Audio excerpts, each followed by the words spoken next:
The star of this story is an unlevel, uneven, unassuming homemade wood pallet table. It would never be a showpiece in any home, but it did have the power to change its builder's life. And once we finished building it, it was like the most humbling feeling. I got that same feeling that I used to feel with helping people in medicine. Brandon and his proud parents had major bragging rights when, at High Point University, he was on track for medical school.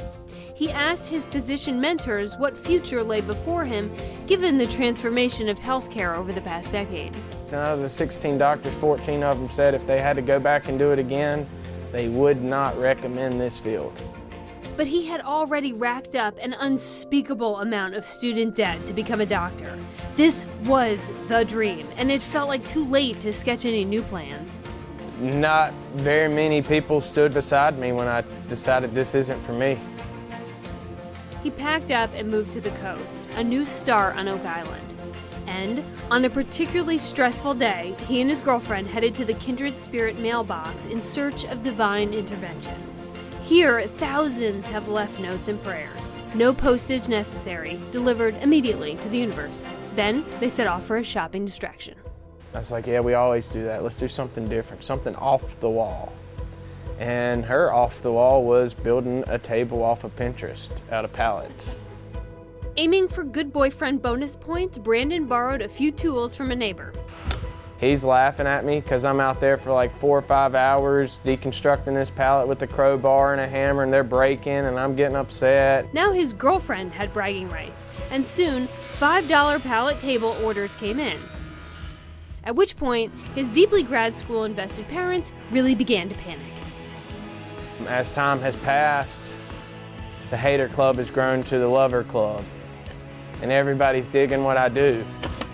With time, practice, and a lot of YouTube tutorials, Brandon's cuts got straighter, his angles more accurate, his tools more professional, and his calling more clear. Never having been formally trained reminds me that God's given me a gift that I've just discovered. Without realizing it, Brandon now had a business, and it would need a name. Being young and new to the area, I didn't realize everything down here was named Coastal Carolina something. So Coastal Carolina Custom Furnishings was the obvious choice. Today he operates out of a large wood shop, has employees and inventory, and a volume of custom furniture orders coming in that usually keeps him there around the clock. The only thing he's out of are regrets. And the trades are a dying breed. They're not respected. A lot of people don't make a lot of money in these trades.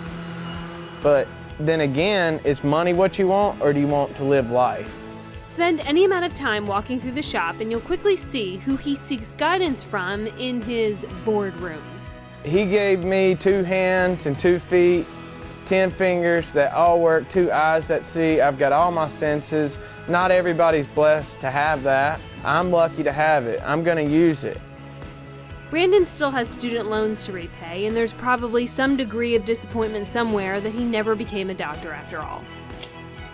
But the debt he owed to himself, that's been paid in full. Listen to yourself before it's too late. Life's a garden, you gotta dig it. He hopes that one day that little awkward pallet table is in a showroom. Not because it will ever be for sale or because it's beautiful, but because it reminds Brandon, and really all of us, that we can often find fulfillment when we cobble together the materials at hand with the tools provided in pursuit of making others happy. Casey Roman, WECT News.